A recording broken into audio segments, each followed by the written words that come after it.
ষোলতম তারাবিহ।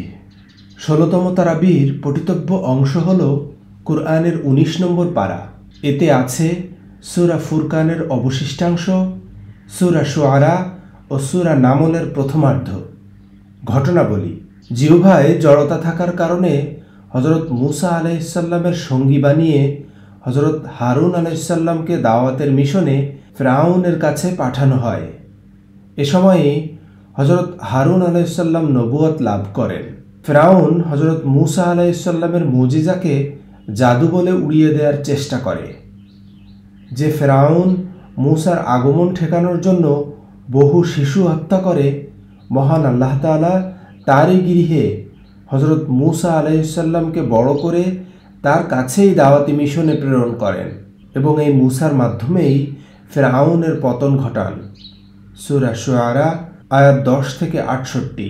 হযরত ইব্রাহিম আলাইহিসসালাম শিরকের বিরুদ্ধে দাওয়াত দিতে গিয়ে মহান প্রতিপালকের পরিচয় তুলে ধরে বলেন, তিনি আমাকে সৃষ্টি করেছেন, তিনিই আমাকে পথ দেখিয়েছেন, তিনি আমাকে খাদ্য ও পানীয় দেন, আমি অসুস্থ হলে তিনিই আমাকে আরোগ্য দান করেন, তিনি কিয়ামতের দিন আমার ভুল ত্রুটি মাফ করবেন বলে তার প্রতি আশায় বুক বাঁধি। সূরা শুআরা আয়াত 69 থেকে 89। হযরত নূহ আলাইহিসসালামের জাতি তাদের নবীর দাওয়াত অগ্রাহ্য করে। সমাজের নিম্ন শ্রেণীর মানুষ নূহের অনুসারী, তারা এই অজুহাতে নূহ আলাইহিসসালামকে বলে তাদের হিসাব আল্লাহ তাআলা নেবেন। তাদের দাবির প্রেক্ষিতে তিনি মুমিন অনুসারীদেরকে ত্যাগ করতে পারেন না। এতে তারা ক্ষিপ্ত হয়ে নবীকে প্রস্তরাঘাতে হত্যার হুমকি দেয়। পরিণামে মহাপ্লাবনের আযাব তাদেরকে নিশ্চিহ্ন করে। সূরা শুআরা 105 থেকে 122। শিল্প সম্পদে সমৃদ্ধ আদ ও সামুদ জাতির কাছে হযরত হুদ ও সালেহ আলাইহিসসালামকে প্রেরণ করেন আল্লাহ তাআলা। আল্লাহর বহু নিয়ামত পেয়ে কৃতজ্ঞতার পরিবর্তে অহংকারী হয়ে যায় তারা। তাদের অবাধ্যতার ইতিহাস এবং পরিণামও আলোচিত হয়েছে সূরা শুআরায়। হযরত লূত আলাইহিসসালামের অভিশপ্ত সমকামী জাতিকে ঈমান ও পবিত্রতার পথে আহ্বান করেন। ব্যবসায় অসততা অবলম্বনকারী আইকাবাসীর প্রতি প্রেরিত হন হযরত শুআয়ব আলাইহিসসালাম। উভয় জাতি তাদের অবাধ্যতা ও ঔদ্ধত্যের পরিণাম ভোগ করেছে। উল্লেখিত নবীগণ স্ব জাতিকে পরিষ্কারভাবে বলেছেন, আল্লাহর পথে আহ্বানের কোনো বিনিময় তোমাদের কাছে চাই না, আমাদের বিনিময় আল্লাহই দেবেন। তবু সমাজের বেশিরভাগ মানুষ ঈমান আনেনি। সূরা শুআরা 123 থেকে 191। সূরা নামল 45 থেকে 59। নামল অর্থ পিপিলিকা। এক সফরে হযরত সুলাইমান আলাইহিসসালাম পিপিলিকাদের কথোপকথন শুনে মুস্কি হেসে আল্লাহর কৃতজ্ঞতা আদায় করেছিলেন। সেই ঘটনা সূরা নামলে আলোচিত হয়েছে। এ কারণে এই সূরাকে নামল নামে নামকরণ করা হয়েছে। হযরত সুলাইমান আলাইহিসসালাম শুধু যে পিপিলিকার ভাষা বুঝতেন এমন নয়, তিনি সকল প্রাণীর ভাষা বুঝতেন। জিন, মানুষ ও পাখির সমন্বয়ে গঠিত হয়েছিল তার বিশাল বাহিনী। হুদহুদ পাখি একবার তাকে বিলকিস নারীর রাজত্বের সন্ধান দেয়। সেখানকার অধিবাসীরা ছিল সূর্য পূজারী। হযরত সুলাইমান আলাইহিসসালাম পত্র মারফত বিলকিসকে দ্বীনের দাওয়াত দেন। বিলকিস দাওয়াত কবুল করেন। সূরা নামল আয়াত 15 থেকে 44। রাসূলগণ কেন আমাদের মতোই মানুষ, কেন ফেরেশতা এসে অলৌকিকত্ব দেখায় না, এমন অভিযোগ ছিল সব যুগের অবিশ্বাসীদের। আজকের পারার প্রথম ও দ্বিতীয় আয়াতে আল্লাহ তাআলা জানিয়েছেন, কিয়ামতের দিন ফেরেশতাদের সাক্ষাৎ পেয়ে তারা আনন্দিত হবে না, বরং অলঙ্ঘনীয় অন্তরায় চাইবে। সূরা ফুরকান 21 থেকে 23। আদেশসমূহ: কাফিরদের বিরুদ্ধে জিহাদ করা। সূরা ফুরকান আয়াত 52। চিরঞ্জীব আল্লাহ তাআলার ওপর ভরসা করা। সূরা ফুরকান 58। আল্লাহর তাসবিহ পাঠ করা। সূরা ফুরকান 58। রহমানকে অর্থাৎ আল্লাহকে সিজদা করা। সূরা ফুরকান 60 আল্লাহকে ভয় করা, সূরা শুআরা 108। রাসূলের আনুগত্য করা, সূরা শুআরা 108। সঠিকভাবে পরিমাপ করা, সূরা শুআরা 181। সঠিক দাড়িপাল্লায় ওজন করা, সূরা শুআরা 182। নিকটতম আত্মীয়দেরকে সতর্ক করা, সূরা শুআরা 214।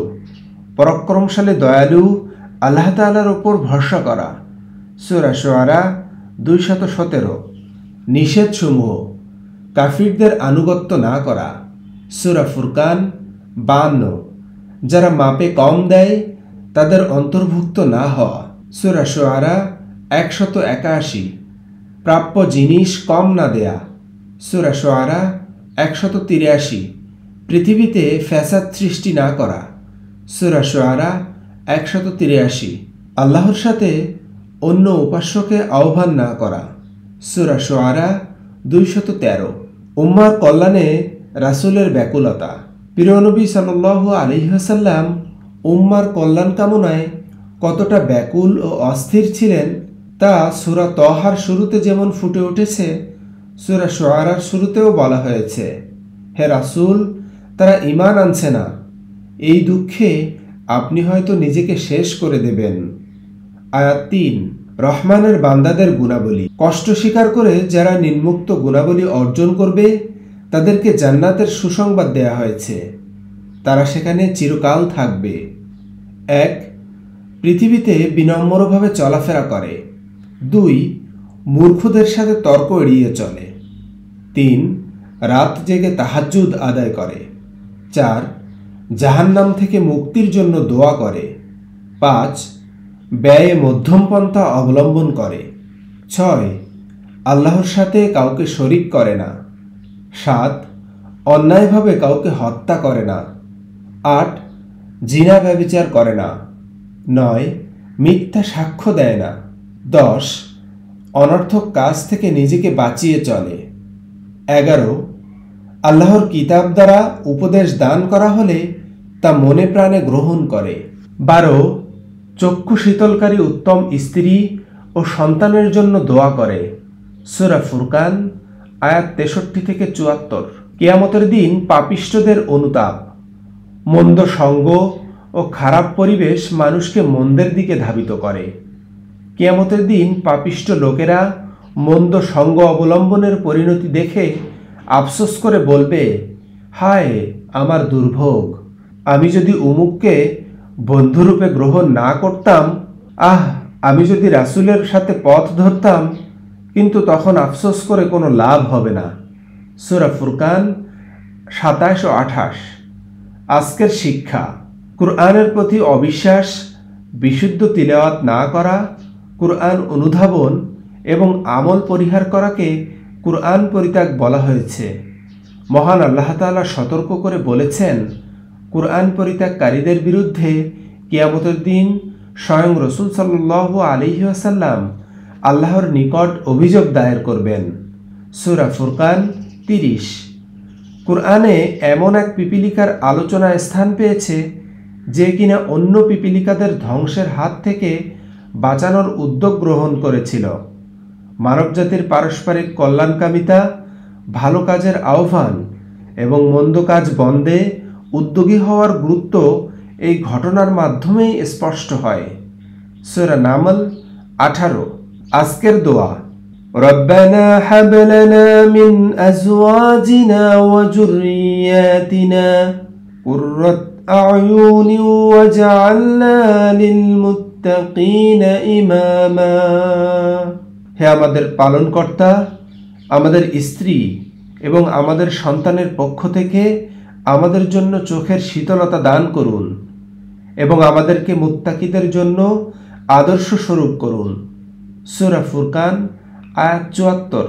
হযরত সুলাইমান আলাইহিস সালামের দোয়া, রব্বি আউজি'নি আন আশকুরা নি'মাতাকাল্লাতী আন'আমতা আলাইয়া ওয়া আলা ওয়ালিদাইয়া ওয়া আন আ'মালা সালিহা ترضه وأدخلني برحمتك في عبادك الصالحين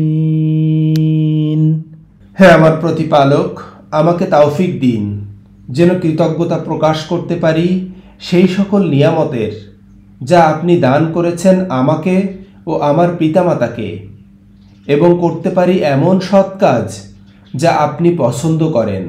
আর নিজ রহমতে আপনি আমাকে নেক বান্দাদের অন্তর্ভুক্ত করুন। সূরা নামল আয়াত 19। হযরত ইব্রাহিম আলাইহিস সালামের দোয়া, রব্বি হাবলি হুকমান ওয়ালহিকনি বিস-সালিহিন ওয়াজআলনি লিসানা সিদকিন ফিল আখিরিন واجعلني من ورثة جنات النعيم واغفر لأبي إنه كان من الضالين ولا تخزني يوم يبعثون হে আমার রব, আমাকে প্রজ্ঞা দান করুন এবং আমাকে সৎ কর্মশীলদের অন্তর্ভুক্ত করুন এবং পরবর্তীদের মধ্যে আমার সুনাম সুখ্যাতি অব্যাহত রাখুন। আর আপনি আমাকে সুকুময় জান্নাতের ওয়ারিসদের অন্তর্ভুক্ত করুন। আর আমার পিতাকে ক্ষমা করুন, নিশ্চয় সে পথভ্রষ্টদের অন্তর্ভুক্ত ছিল। আর যেদিন পুনরুত্থিত করা হবে সেদিন আমাকে লাঞ্ছিত করবেন না। সূরা শুআরা 83-87। উল্লেখ্য, এখানে মুশরিক পিতার জন্য হযরত ইব্রাহিম আলাইহিস সালাম ক্ষমা চেয়ে দোয়া করেছেন, কিন্তু পরবর্তীতে মুশরিকদের জন্য ক্ষমা প্রার্থনা করতে নিষেধ করা হলে তিনি আর সেটা করেননি।